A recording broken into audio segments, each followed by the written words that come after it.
All right. Hello, everybody, and welcome to HRN Live, the HRN show. My name is Alex Grichuhin, the Director for Advanced Lung and Heart Disease. If you have any comments or questions, please write in the comment section anytime along this live view. And of course, if you have questions along the way after this, just put it in the comment section. We'll be happy to address them in the future.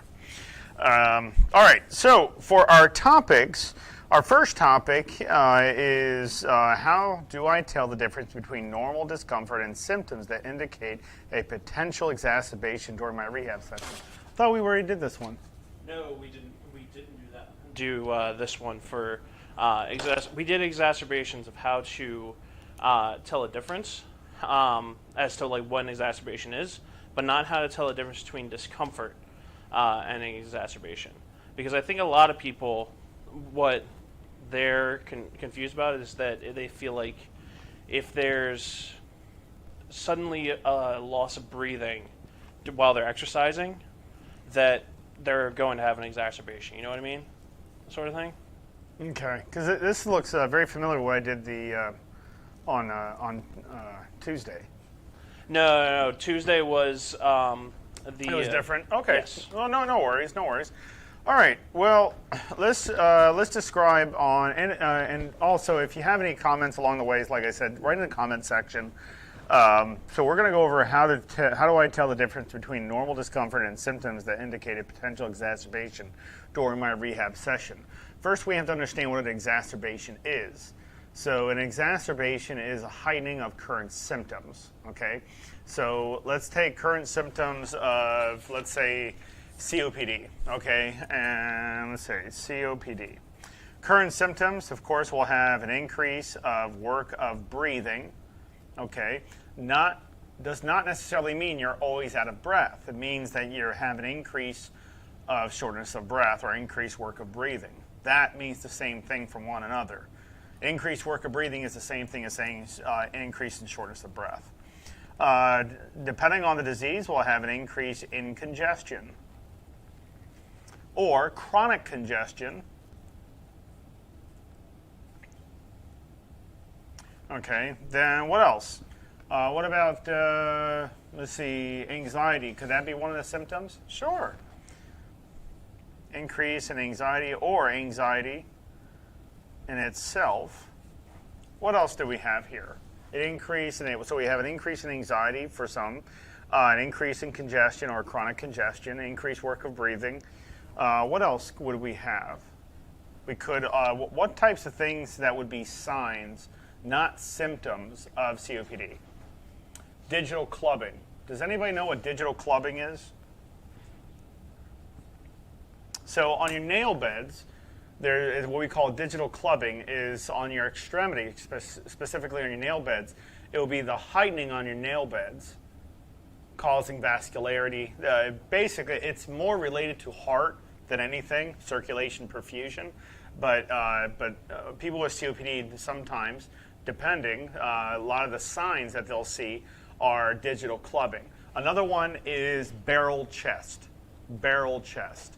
That means the lungs are severely hyperinflated, that there's a lot of air trapping disease, and it's like taking a normal, regular chest, okay, and adding some air into there where that person has an abnormally large volume because that air is trapped in there, because that's what COPD is. This might sound like a dumb question, but how can you tell the difference between a barrel chest between just somebody who has a large chest versus just somebody? Oh yeah, it's a great question. So for somebody who has a large chest versus a barrel chest, so a barrel chest doesn't necessarily mean lung disease. It's a sign of it. So we're not talking about increase in adipose tissue, which is simple fat that could actually be added onto your chest.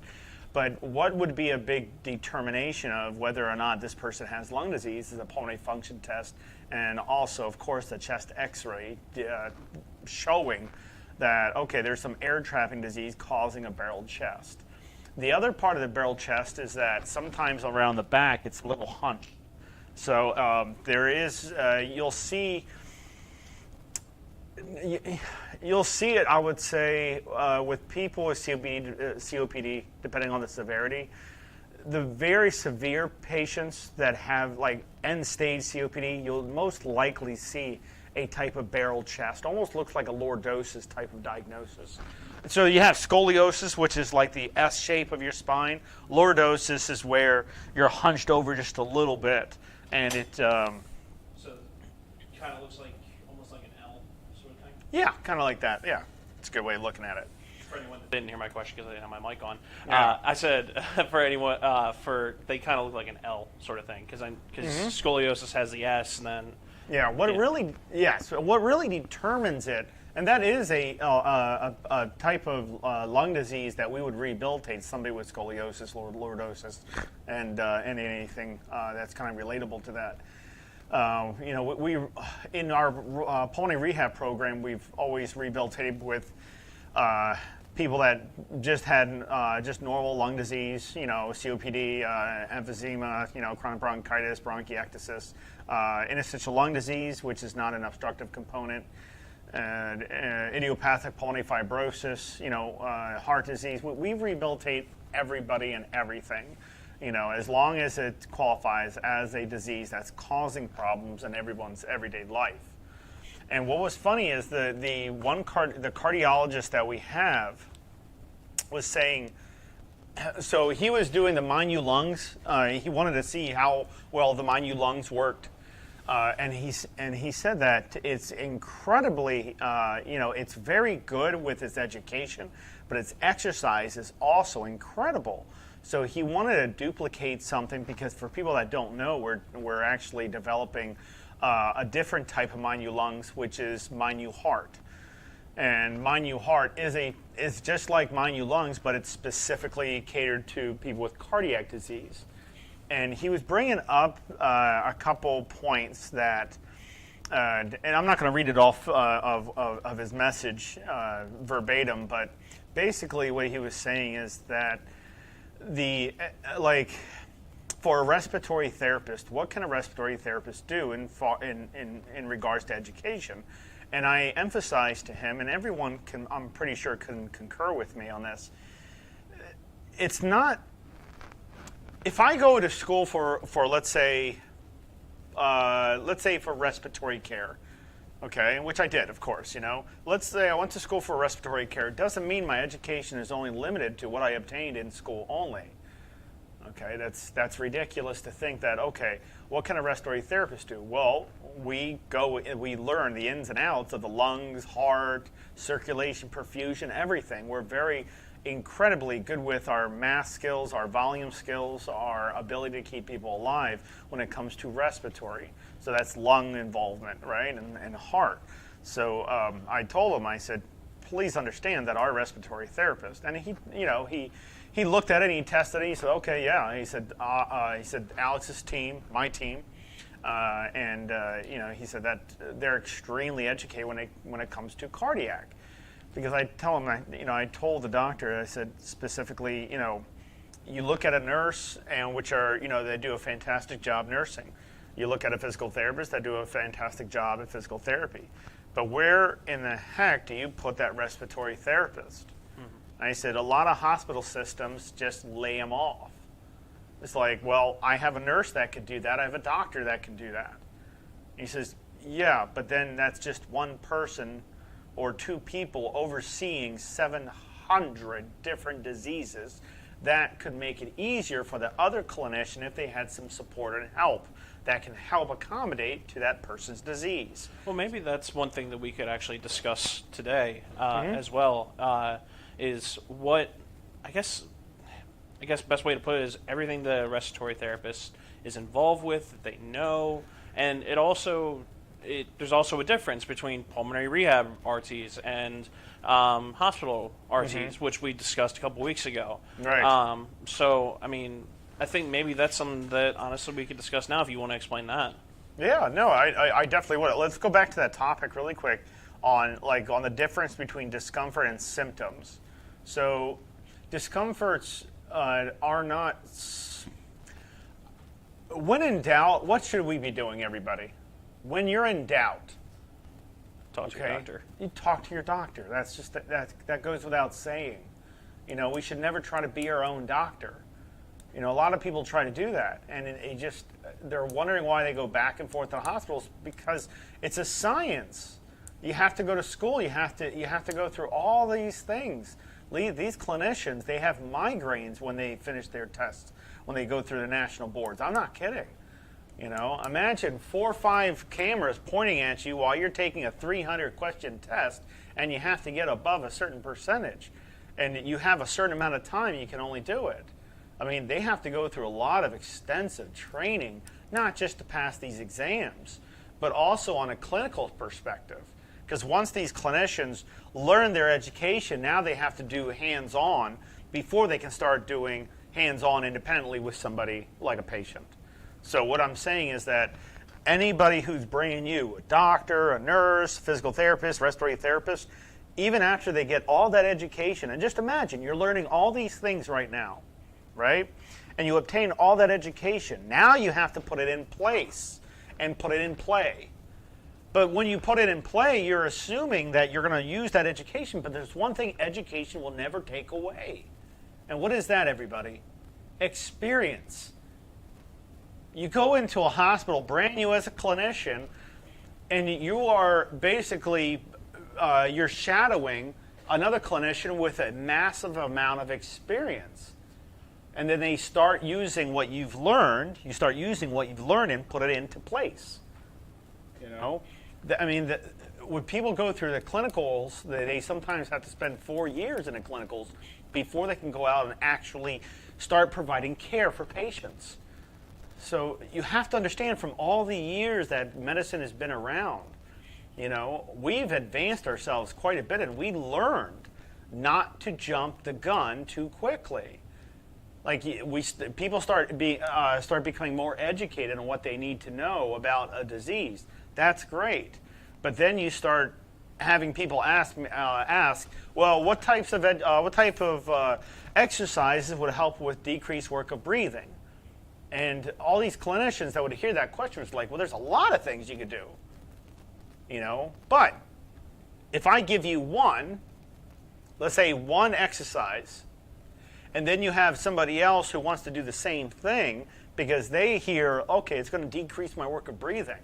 But that other person has another disease. This person has maybe a problem with their heart, maybe with blood pressure. This other person over there has diabetes, you know, and they suffer from ketoacidosis all the time. You have another. You can't give one exercise for each and every person in the world, because each and every person in the world are all different. We're all different. We might have a heart, sure. A brain, right? Well, we hope so. We have a brain, we have the lungs, we have everything. But you have to understand that your persona and how your mentality goes with how it's structured in everyday life is different from individual to individual. So that's what's important to understand, is there's a psychology behind it. You know, you can't give one type of exercise for each and every person. So what does every clinician tend to do if they try to give a exercise routine for each and every person? They play it safe. That's what they'll do. But then you go into rehabilitation, you're like, this is completely different from what I did. Of course it's going to be completely different, because they were giving you an educational topic and strategy that is safe for each and every one to do. Like, for instance, drink plenty of water. Okay? But then you have that person that is on fluid restrictions. Right? Then you have that other person. There's a lot of things that might sound really easy. You have to drink fluids to stay hydrated, sure. You know, but the point is, I'm trying to say, is that everyone tries to get the results like it's a pill. You know, they want to do this one time because they don't have time to do it for themselves. They want to do it one time, and then that's it. The cardiologist responded with me when we were chatting the other day, and he said, you take up pulmonary, you know, let's say you take a pulmonary patient and you try to get them to enroll into a pulmonary rehab program. And a large majority of people will think they have years upon years and they can wait and wait and wait and wait, versus you have another patient that needs to go in rehabilitation, but this is because of the heart. they would say, okay, I definitely have to do this. But pulmonary, I can wait. Let me do cardiac because at any point in time, according to all the diagnoses and the disease and symptoms and prognosis, the chance of me winding up in the hospital with a heart attack are much higher. And in order for me to eliminate that, I need to exercise. People look at cardiac as more severe than pulmonary. And that's the worst thing you could ever do. Because what did lung disease go up to? First, a long, long time ago, it was in the 5th level of death. Because of meaning there's different stages. Like what's the number one disease that people most likely will die from? You have diabetes, heart disease, it's all the way to the top. Heart disease is all the way to the top. Lung disease has moved from a 5th position to 4 to 3, and it's even going up to 2. I wonder how much COVID has to do with that. COVID had a lot to do with it because then they start researching, realizing that heart disease and lung disease should never be played around. But people with lung disease, they think, oh, I can wait and keep waiting. And at any time, they can drop dead just by simply getting a pulmonary embolism or doing something like radical with their lungs. I mean, you're talking about your lungs and your heart. Both are equal in, if one gets damaged too much, you damage the heart, it won't function. The ejection fraction won't be very high, right? You damage the lungs will be damaged. Lungs have let's not add rehabilitation to this. Lungs, you damage them, that's permanent as just as much as the heart. Look at the ejection fraction of a heart in relation to an FEV1 on lung disease with a pulmonary function test. The more severe it is, the worse it is. So then why do people feel like, let me just keep waiting and waiting to join into a pulmonary rehab? We're not doing this for any other reason besides people that have lung disease really need to go into pulmonary rehab. This has been proven and tested multiple times, but people keep waiting. Keep waiting. But as soon as heart disease happens, they'll work on it right then and there. Well, you know what I think it could be? What's that? I think, and this is just me going off of experience with family members and other individuals that I've noticed. I think it could be the supplemental aspect of it. You can walk around with an oxygen tank that you can either wheel or they have it where you carry it on your hip now. You carry it in a drawstring bag, So I think people think, oh, well, that's no big deal. I'll just do that for a little bit. It'll fix itself.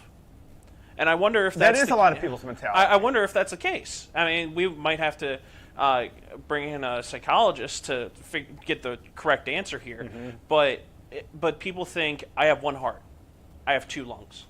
You get what I'm saying? Yeah, but they don't realize that even if you have one lung, do you know what happens if I took a whole entire lung lobe out? Let's say you went in for surgery and you had to have a complete lobectomy, and this lung was pulled out completely. What would happen to this lung? We're not talking about a mediastinal shift. That's a technical term where the heart will start moving from midline to the auxiliary. I'll explain that in a second. So, and everybody, look this up so you can see for your own research. If the one doctor took one lung out, this happens to everybody we see. You take one lung lobe out, what would happen to this lung? It will triple in size. It will go from this small, which is, the lungs are actually this big, not that small. This is like a 4 or 5 year old lung. Somebody who's 5 years old would be that size. Like an adult, usually this big.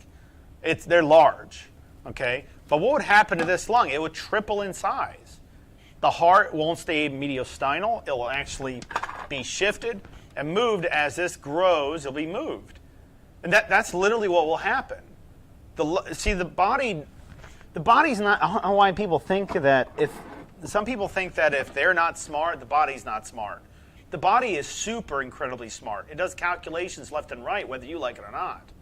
It does things that we can't even come close to mastering. Okay, but you do have to understand that if the body by itself is tripling the lung size by itself, why? because it knows, the body knows, the brain knows, that there's no way to sustain life with a small lung volume. So it's going to have to triple the size of the volume of that lung so that person can live, because the body, whether you like it or not, doesn't want to die. The body doesn't want to die. You may feel differently, but the body doesn't want to die. It wants to live. And it will try and tell you, or even show you, what it's trying to do. When you feel out of breath, what is your body signaling to you? That you are out of breath, that your CO2 is high. You know? And what is your body trying to get you to do? To breathe. Your body talks to you all the time, but sometimes we're just dull-headed, or we don't really think clearly and realize that our body's communicating with us at all times. We understand that if we go into the dark, we might get scared. Our anxiety goes up. If we see something, our body's constantly communicating with us. We know. Do you ever have ever been around somebody you've never met, but you got a good bad vibe off of them? Mm-hmm. Has anybody felt the same way? Like, you ever been around somebody and you got a bad vibe? You get that sixth sense feeling, right? Sort of thing. The body's communicating. It doesn't like some type of energy or something. Well, like I said again, we don't have the technology to understand the body fully. We're still learning about the body. Well, we're still doing that. So I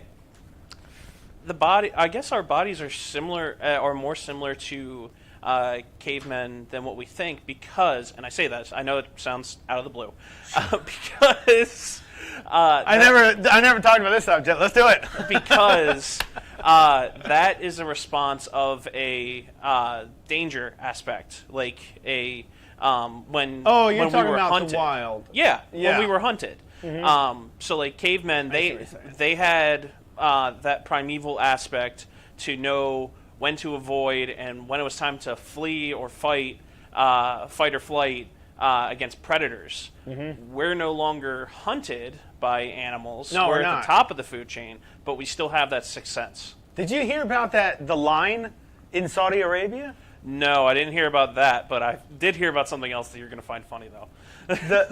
If you guys get a chance, look what Saudi Arabia is doing. I'm not putting them down. It's actually not a bad idea. But it was just really intriguing. They're spending $1 trillion. $1 trillion. I can't believe that. That's a large amount of money. What they're doing is they're taking... Just, do me a favor. When you get a chance, just go on Google and type in The Line, L-I-N-E, The Line, simple, The Line, Saudi Arabia, okay? And just press enter. Take a look at it, okay? Because what they're doing is taking miles, they're taking a city, a huge, humongous city, and putting it into one line. I've heard about this, yes. Yeah. And it's coming out in like 2030 or something. So it's not that's when it should be done. But no one needs to drive. No one needs to, they all walk, they walk, or they have a different type of transport system. But they put all, they took away all the emissions, everything. They basically took the Empire State Building, laid it on its side. Yeah, it's exactly. And doubled they put malls in there. They put amusement parks in there. They gave everybody a reason to stay in one spot to do their work and stuff like that. But they can leave the line to go into, if they want to do a safari or something, or, they go out in the wilderness or something. I think they're stretching it across the desert. Yeah, because they have the land for it, obviously. So it's I don't know the exact details, but I do know that it's like going across miles and miles of desert. So they do have the space for this, which is why it works for them, whereas the U.S. probably wouldn't be able to do it. But that's not the point. And you know the reason why they made it through the desert? So they have so much land in the desert that they feel it's uninhabitable. So what they did was made a terrarium, in a sense, where they can make their own environment in there where it's more sustainable than being in a desert by itself without any enclosure. So that's what they're doing. So it's really incredible what they're doing. I would love to see it. Well, I will say this: the amount of money that Saudi Arabia and the Kingdom of Saudi Arabia has is ridiculous. I will say that. Yeah. The only thing that will concern me as a clinician, and they have a lot of smart people there that like engineers and doctors and everything. But the only thing that troubles me is, what if there was a pandemic and then you have everybody in an enclosure Well, And- I think that goes back to the utopia sense, where, and we've seen it in utopian movies, you know what I mean, or dystopian movies, where it's like you, I guess, quarantine and get rid of the threat, if that makes sense. Well, I sort of mean, thing? yeah, I guess, but I would love to see how they're going to do that. I mean, I think that's your only option, but I mean, I guess it would be no different from if it's that large. You know, if it's that large, it might be no different from being in the city as it is now. You know, it probably would be no different. But I don't know. I would love to look at the specs on that, but I mean, who am I? I'm just a respiratory therapist. You know, so. Do we have any questions? actually, so Pamela brings up part of what we were just talking about. What's that? She says that she found out about rehabilitation of the lungs, so like pulmonary rehab, through Facebook and YouTube. That her doctors had never mentioned it to See, her. that's so bizarre. How come? And like, can anybody have an input on this? How would you think? What would be the best way to reach out to somebody who doesn't understand that pulmonary rehab would actually work for them? What would you think? Radio, television? I don't know. Well, that when you get into marketing, it depends on the audience you're trying to target. I mean, that's a whole different discussion. No, I know, but like, I don't. Like we're always sending out information to the doctors, letting them know, but the doctors don't say things sometimes, and some doctors don't even know we exist. There's a lot of doctors that don't know we exist, but the ones that do use us like a lot, you know. But I mean, I just don't understand how else. I to wonder reach if out it's to these because it's people. not common. I don't Yeah. know. Maybe it's not big news. I don't know. Well, what is the role of a doctor, in a sense? The doctor? Yeah, Oh, well, to basically treat, cure, help, prevent, exactly. you know. So if you and doctors work with medicine in that sense. So if I'm trying to think of how to word this. It could be something as simple as that it's easier to prescribe a pill and try and fix it that way than try to Rehabilitate. Well, yeah, don't I know. mean that's you know, when a doctor first became a doctor, it wasn't like an ordinary doctor you see in the hospitals. The doctor was actually like it's not rocket science. You can literally look it up online. The first doctors were actually originally butchers. or barbers. Well, barbers were surgeons. Yeah, Yeah. But yeah, I mean, it's like butchers. Just they needed somebody to open up bodies. You know, there wasn't any sophistication. Then they started advancing a little, you know, more and more. But when they first became a doctor, yeah, a butcher could have easily become a doctor, because at that time there wasn't a lot of education with, you know, okay, you have to stay isolated, you have to do this, you got to do that. You know, there was no protocols in place. All they wanted was, you know, just simple, you know, from torture. It's ridiculous, but it's true. From torture to some kings called out these butchers to torture people. Yeah. That's where that came from. I'm not kidding. I love history, especially ancient history is one of my favorite subjects. Medical history is Yeah, it's really fascinatingly dark. It is fascinating. You're absolutely right. It's fascinating and it's really fascinating. You know, the first microscope, first one, the inventor didn't want anybody to see and use the microscope. He wanted it for himself only. It's amazing how much time and what perpetuated after that. But yeah, a doctor in the very first beginning didn't know medicine because medicine didn't really exist, and the people that were more medically inclined were considered witches. I'm not kidding. Yeah. No, I know you're not kidding. Isn't that ridiculous? Well- A mother that knows that, okay, let me give this and that. It's an old wives' tale, you know, and give it to their kids, and all of a sudden some other person hears about it, says they're doing voodoo on their child, and they're going to torch that person. You don't have any idea how many times that has happened back in those days? So I think, Unbelievable. and I could be completely wrong on this. It's disgusting. I'm pretty sure that like Isaac Newton and the Salem witch trials are like in the same year sort of thing. Yeah, Yeah, it is. So They're very related. It's incredible in that sense of how one part can be so just dark and like, I guess It's what made our uneducated. history. Yeah, uneducated. Whereas Very the guy uneducated. who discovered gravity. Like what I mean. Like, Yeah. It's just incredible, really. So Pamela, I have a question for you. Where did you find us find out about pulmonary rehab through our Facebook and through our YouTube or somebody else's? Just in general, Facebook. I'm just curious on that one. Yeah, I'm curious that myself. But like I am curious as to what the reason was, or what the reason why that's the case. As far as rehab not being the sense, maybe it's the word rehab. Maybe Maybe people don't What'd you think say? that pulmonary rehab is. She says her Facebook. Gotcha. So maybe it's because people think rehab, they think muscles. But Maybe. even I don't then, know. lungs have muscles, and everyone knows that would be in the medical field. So I don't know. It's something that, like, Well, the ribs have muscles. Yes, that surrounds the bronchi, not the bronchi, the bronchioles, are little small muscle masses that help with dilation, but you can't exercise them per se. They're a little different. But the muscles responsible for breathing are the diaphragm and intercostals. But yeah, I think education has. I'm not sure what happened with education, but I don't think anything has happened. I just don't think it's caught up. you think that's what it is? I think. It would could think be. so. It could be.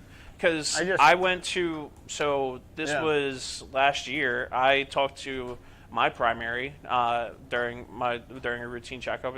He had never heard of us, pulmonary rehab. He had heard a little bit of like the word pulmonary, like the words pulmonary rehab, but So you understood maybe the wording, but not even the concept per se. I guess Really? in that sense. But it's like, but you get what I'm saying. Yeah. So yeah, I don't know if maybe that's the case. That it's just not as well known. How many pulmonary rehab facilities are there in the world? Before COVID, there were in the United States there was 831 facilities that were registered under the American Association of Cardiovascular Pulmonary Rehabilitation in 2017, and that is literally written in the May 2017. I apologize, April 2017 American Thoracic Society. You can look that up and just type in pulmonary rehab 2017, and it will come up. But they actually counted how many. There were 831. That's After not a lot. COVID, there was less than 10% left. Yeah, well, there you go. After COVID, so there's barely any places. We have some information with like some of the hospital systems that are dropping their pulmonary and cardiac rehab completely and just letting us do it. So there is something happening with that. For those that don't know, there's a huge hospital system that a lot of people aren't very compliant going into the hospital outpatient program, so they're just cutting it. They're cutting the funding, they're cutting that, and giving all those patients to HRN. So you have to understand a working program that's going to make a hospital look good, because the hospital is not going to use a program that doesn't make them look good, at least, right? Because we have to also understand that it's a hospital, but they want to make sure they're viable, then they're used and things like that, or else it's not very profitable. So, there is a huge hospital system merging in with us, with HRN. So 831 is not a big number. No, it is the lowest number ever, and it's ridiculous. That's why when they put up 831, let's say you spread around 831 facilities nationally with a good equal spread, you'll have some people would have to travel over 200 miles to get to a facility. Yeah. Just do the math in your head. It's not that complicated. Yeah. Let's take 800 and divide it in half, and you have 400 on each side, west and east coast, okay? East coast and west coast, all right? And then you chop that 400 in half and put 200, okay? One on the north side, one on the south side, another 2, 2, 4, 6, 8. Then you put another 2, 4, 6, 8, 200. And what's the distance? What's the distance from Maryland all the way to the East Coast all over to California? Is over 3,600 miles. 3,600 miles. Okay? Just make the math really easy. Yeah. You're talking over 1,200 miles. Some people would have to travel to get to a facility. And that's the worst case scenario, but then on average, do that math now in 2023... I apologize, 600. And they had to travel 600 miles. I apologize. Now in 2023, that number has dropped because I'm sure they went out of business because of COVID. Yeah. A lot of places went, they called it quits altogether. Yeah. It's not like they're quitting on the patients. They don't have enough funding to keep it going. Yeah. You know, and when somebody's like, "Oh, let me just do it by myself. Let me do it by myself," they're not realizing they're also hurting the clinicians when they do things like that, because these are people that everybody's had a job at one point in their life, right? You know, and then you're taking those jobs away, and then you get sick, you go to the hospital, there's like one doctor there, and maybe one nurse, and that's it. You're like, what happened to everybody? Yeah. He's like, we have no idea. Well, I mean, at the end of the day, it's you'd business, be amazed how many hospitals are actually declaring bankruptcy. They're declaring bankruptcy. They're moving on. They're doing. It's absolutely ridiculous out there. I think it's just. I think that could be also the case. Mm-hmm. I mean, when did you hear about Espanola? Was it like 2023, 2020, 2022? You know, that's only 3 years ago. Yeah. So that's not a lot of time. And that original number of 831, that's from 2017. So that's what, 6 years ago? Mm-hmm. So that's in that span. You're down. Did you say down 10% or down to 10% of the original number? There's a lot of things being said on that screen. 2022, and then Pamela also said that her Facebook led up to finding us. Oh, gotcha. So she found us. Do we have any questions? Well, let's see here. No questions, just comments. Just comments? If you guys have questions, please write up some questions. Yeah, feel free to put your questions in the comment section. I know we're talking about this subject, but Deb says she shares our videos on her page and in COPD groups. Mm. So, I mean, thank you. First of all, thank you, Deb, for doing that. But, like, that's another thing is, like, it comes down to we don't know. I don't think a lot of people know is my point. Is the point that I'm trying to make. You know what I mean? I see what you're saying. And as basic as that might sound, you know. Catherine says she doesn't know the topic. She came in late. So basically, Catherine, what we're discussing is why is it that a lot of doctors are not talking about pulmonary rehabilitation. Yeah. They're not talking about pulmonary rehabilitation. They're not discussing pulmonary rehabilitation with them. They're just giving them medications and that's it, or they don't understand pulmonary rehab. So there's a lot of education that's not there. There's a lot going on. Yeah. But we want to know what's the easiest way to reach out to somebody with COPD that literally needs rehabilitation. They can't walk very far. They can't do a lot. They've just been deteriorating and getting worse and worse. They start feeling their chest is getting tighter and tighter. That's your body is ending at that. Well, like you have to start something. But what people's first instinct to do is let's spray some Windex down my throat and let me do this or that. And it's like, well, where are you getting this information from? Honestly, Alex, I think that people's first instinct is to just deal with it and call it quits. I have a timestamp now. But if you feel like you're in the worst case scenario basis, you feel like you're in hell, why would you stay in it? Not everyone thinks that way. Everybody just accepts their fate. Like imagine you're in a shallow, let's say a shallow steel bowl, and the bottom of the bowl is heating up. All you have to do is just jump out of it. Shallow steel bowl, not a big one, but a shallow steel bowl. My point is, why would you stay in it? you're being tortured. You just stay in it, and why don't you just help yourself out? I mean, there's so many things that you could do to help yourself out. But if sitting still and you're wondering why you get short of breath so quickly and why your heart rate goes up so fast, because you're sitting still most of the time, not moving, because you don't want to spend your energy too much, or else you get in trouble. I feel like, or you feel like. But as soon as you stand up, you're wondering why you get short of breath, because you haven't exercised for such a long time. And even if you just jump on a treadmill, jumping on a treadmill is not going to decrease your work of breathing. That's a cardio exercise. Do you remember when we talked to Reggie? What they told him? What did they say? That it was something along the lines of, and I'm paraphrasing here, that this is how it's going to be. Oh, yeah. Just accept your fate. Like, he said, this is the way it's going to be. You're going to be on oxygen the rest of your life. And they want to put them on hospice.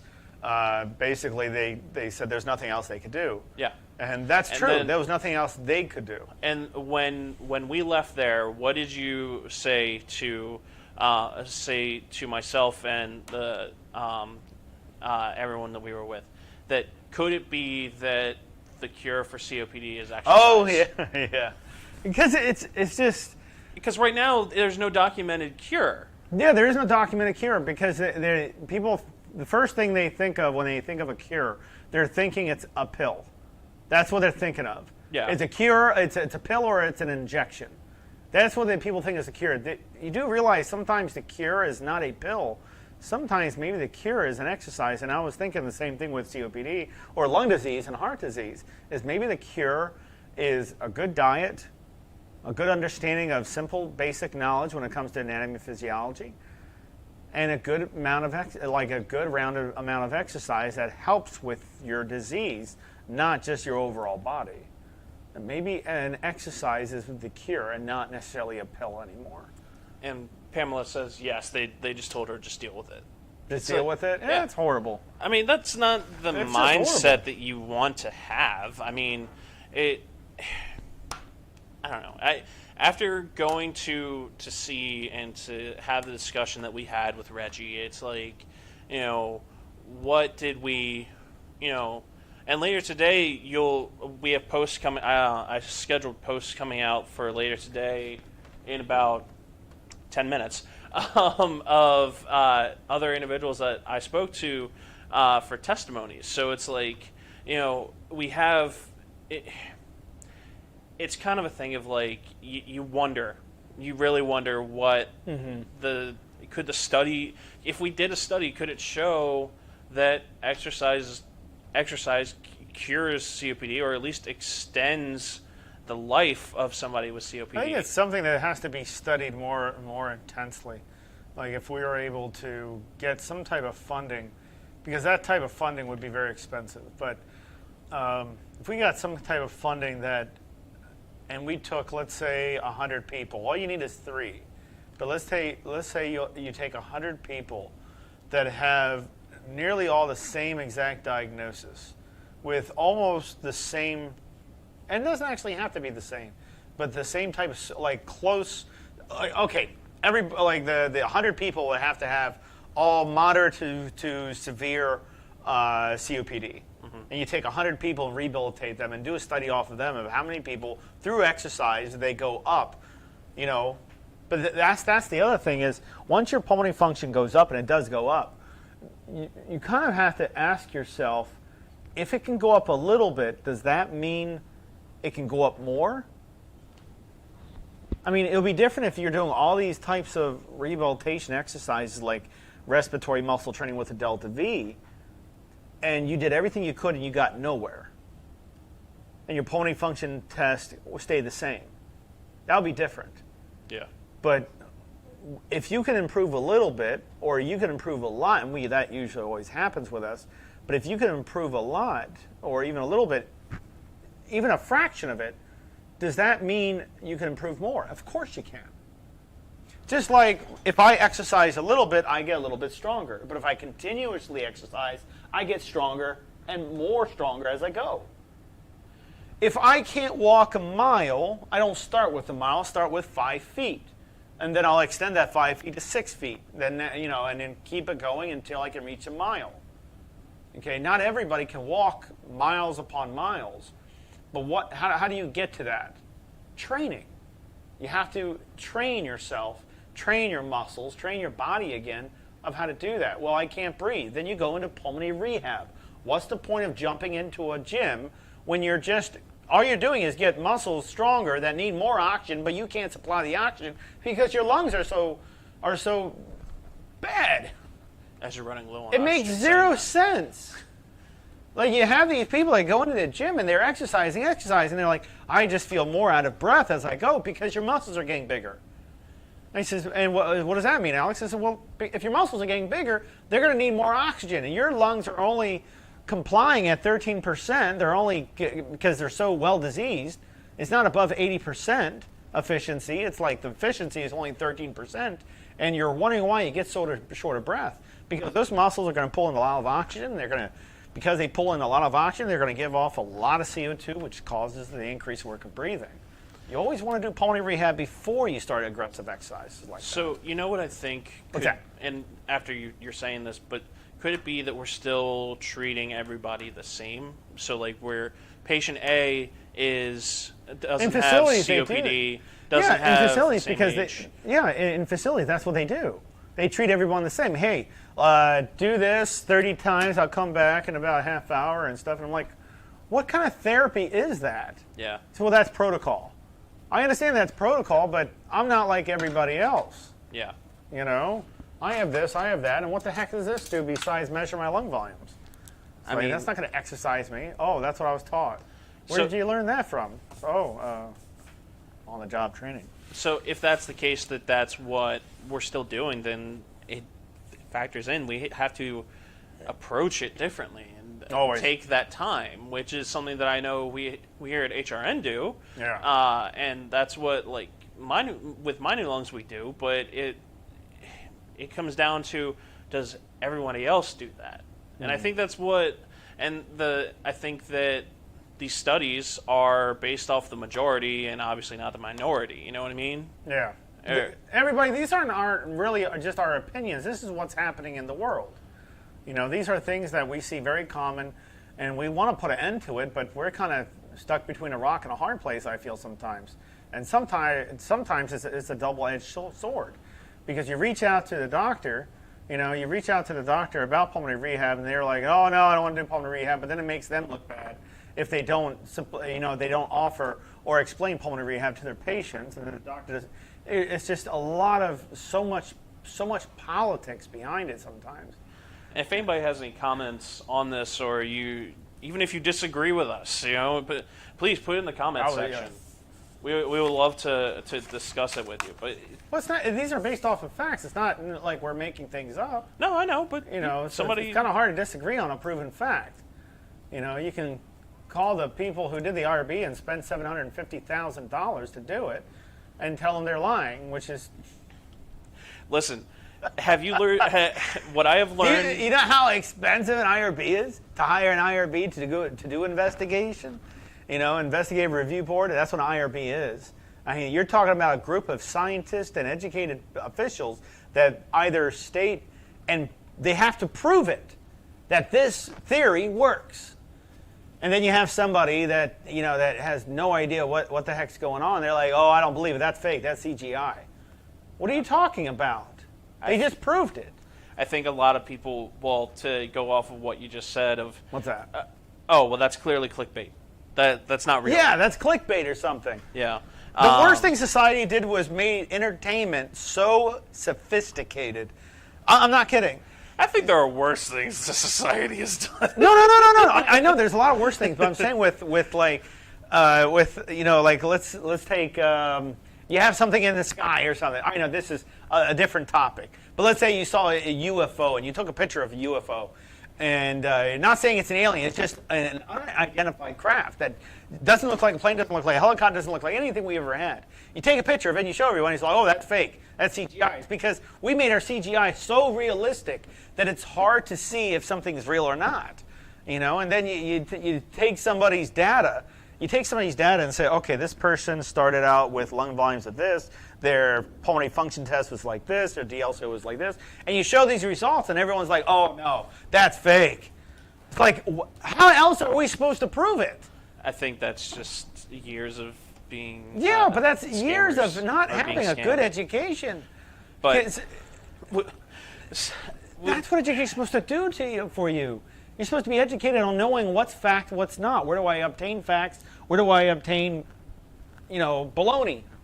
I could use another word for that, but, it's just... I think you can come up with 2 words that you could use for that. It's just absolutely ridiculous. We're literally showing everybody all the time how well a good pulmonary rehab program works, but they just still sit back and they're, just not sure. Not everyone here. I'm just talking about, there are a fair amount of people you have to understand that just don't understand pulmonary rehab and what it would actually do for them to save their life. And not just save their life, extend their life, have a beautiful life, being able to walk and go outside and play tennis and go golfing again, do this, do that. And they're just sitting still. No, I think you're right. I think you're 100% correct on that. Like, it's... Yeah. Anyway, so we have I'm some sorry. Comments. Go ahead, guys. So we have some comments. Love it. So Catherine says that, to back up your point, she says she's noticed that if she starts out walking, then keeps active throughout the day, it becomes easier. Though some days she's been hypoxic, and she knows she can't get where she wants to go when she's like that. Mm-hmm. So, just to back up your point of as you keep moving, it gets. So if you're easier. hypoxic, that means what's the problem? Let's say you're breathing. Is there a chance that you're breathing a little bit too shallow? And there's also a chance is oxygen having a hard time coming into your body? Because those are rehabilitatable. Let me know, please. Any other comments? So Pamela, just blur. Catherine, could you explain what you mean by blur? Blue. She says she gets blue. Like blue in the face? Cyanotic, completely cyanotic, like blue in the face and extremities.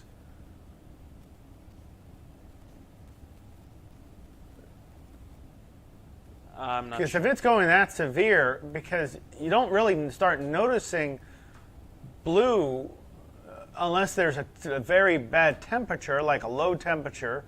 You don't really see blue on your skin unless the oxygen levels go really low. I mean, I would say not the color of that. Let's say the color of this back screen right here. Okay? The color of these screens right here. This blue, I would say this blue. I would definitely say this shade of blue. This shade of blue, I usually see people around 50%. She says that it's her fingers, toes, and lips. So those are extremities. I would actually, we should never be seeing blue. We should never be seeing blue. If that's the case, we want to check maybe with a pulmonologist and most likely maybe a cardiologist. But I would definitely follow up with somebody like that. You should not be seeing blue, because that's a good sign to say that there's not a lot of oxygen going to those extremities. So it could be a disease that's not related to the lungs too, But I would definitely suggest a consult. Yeah. I would say as soon as possible. If you're seeing blue, that's not normal. You can say that that's my normal. That's usually what always happens to me. That should not always be happening to you. There is a such thing, a condition called a chronic lousy breather, where somebody's so used to their own symptoms that they feel that that's their normal. That is not normal. So she says that she did go to a pulmonologist, that they just gave her prednisone and an antibiotic. Get another opinion. That's not going to do anything. I mean, don't get me wrong. The prednisone, yes, sure. But if you're still turning blue, obviously it's not fixed. We shouldn't be turning the same color as the sky. Yeah. Come on. Get another opinion, please. If you're seeing blue, that's not a good sign. Any other comments, please? I'll I'll have our pulmonologist talk to you. I'll have our cardiologist and pulmonologist talk to you. Shout out to Dr. David Shaw. Today is his birthday. Oh, happy birthday, Dr. Shaw, if you're watching this. Yeah. He thinks I'm not going to exploit it. I'm going to exploit it. He's a good guy. He deserves it. No one ever congratulates him with besides his family, I think, about his birthday. So he gets a little embarrassed. I want to keep that going. Everybody, please post something on Facebook. Can you do me that favor? Just say, happy birthday, Dr. Shaw. You can write in the comment section. Yeah.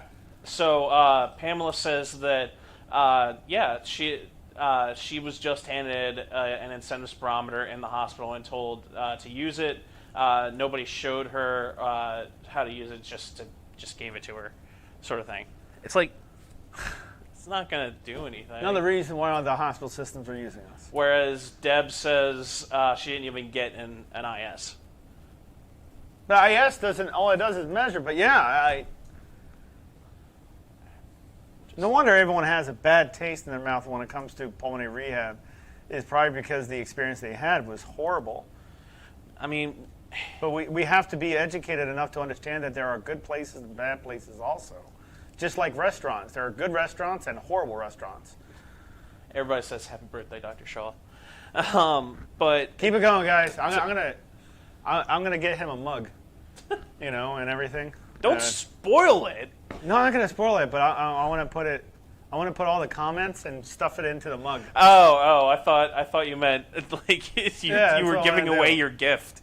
No. I want to get a mug. Why would you say that on the live stream? Because he never watches the lives. He doesn't watch the lives as much. Oh. He's always with patients. So what I'm going to do is I'm going to take everyone's comments about happy birthday with their name on it. I'm going to slice it, right, the piece of paper as I print it out, and put it in the cup like confetti. And it says each one of those are patients or people that want to wish you a happy birthday. Oh, that's nice. Yeah, I think that's really like nice. That's a neat way of celebrating happy birthday because he had a vacation once. Is he here? No, I don't think he is. If his door's shut, I don't think he is. He had a vacation once, and I remember, and he was just having a barbecue in the back of his house, and that was it. Just by himself with his kids. I said, Dr. Shaw, you're still working? And I said, you're supposed to be on vacation. He said, that's okay. As I have patience, patients are first. Patients come first, no matter what. And this guy hasn't taken a vacation forever, and he's, I FaceTimed him or something, and he was just having a little barbecue in the back of his house. It was so sad, But that's Dr. Shaw. That's the way. He's a fantastic, dedicated doctor. He's just a fantastic, dedicated doctor. I love that guy, man. He's an awesome guy. So, Catherine says she is still waiting to hear from her insurance about because she came into orientation a couple weeks ago, and you spoke with her and everything. She's still waiting to hear from her insurance. Okay.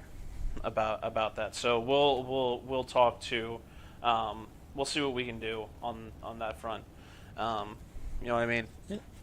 I would say she can call in and just check up anytime she wants to. Into billing, just have to call her phone number. Any other comments, questions? Outside of the happy birthday, no. If anybody has any other comments or questions that they want answered, please feel free to reach out to put them in the comment section. Yes. But I mean, I feel like today was just. It was just with what we've talked about today. I really think that it's really hammering home the point of how little we really know, if that makes sense. Yeah, but what we do know is that pulmonary rehab works, and we're trying to get and reach out to so many people to get them into pulmonary rehab because their insurance covers it, and we're trying to get those people. We're trying, and we're really trying.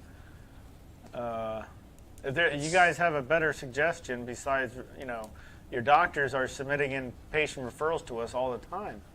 And, those people are being called and helped and everything, but sometimes maybe your doctor doesn't have any idea of what pulmonary rehab is or doesn't know we exist. Maybe it might not be a bad idea just to ask your doctor, hey, can you give them a referral to have me go, I just want to try it out. There's nothing wrong with doing that. Yeah. And even your doctor can call us up at any time. I mean, if you need pulmonary rehab, if you actually need help, then get legitimate help. That's all. That's all I have to say. You know, just I'm tired of seeing people die left and right when they don't have to. I'd rather see people live and have a life they didn't. I mean, look at what this program did for your mom, just as an example. Yeah, I know. It was funny. My mom, I have to go over to my mom's tonight. But my mom, she always looked at me as a kid, and I said, Mom, I can fix you. She said, yeah. And then when I did, she always brings me to her doctor's appointments. This is the guy. That's my son. He did this. I'm off oxygen. I'm walking. I'm doing this. I said, well, what did you expect rehabilitation to do? And she wasn't in for pulmonary. She was in for cardiac. And yeah, I did the job, and yeah, she doesn't look at me the same anymore. She used to look at me as a kid, but not anymore.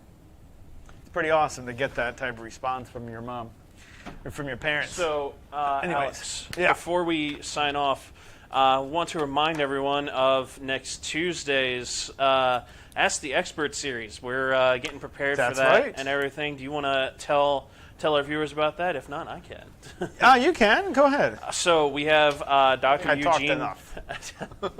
We have Dr. Eugene Shostak coming in next Tuesday. He'll be on Zoom with us, where he and Dr. Shaw will be discussing COPD and.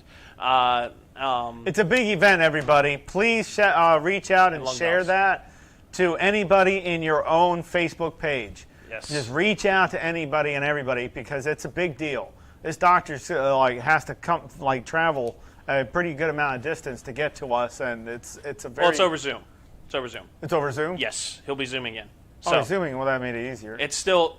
Point is, the knowledge is still there, and you want to attend because we'll be talking about COPD and lung valves next Tuesday. Yeah. Just so that way we can, educate everybody, and we can ask the expert.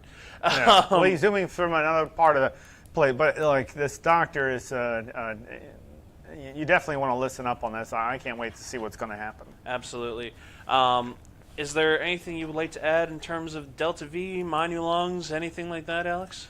Oh, I finished up with one of my patients. I have quite a few patients under my belt that I work with. One specifically is doing incredible, like simply incredible, and I'm hoping to bring her in for a video testimony in a sense where she could do it through a Zoom or something like that, and we could do a video testimony. But her journey along the way it's been pretty remarkable.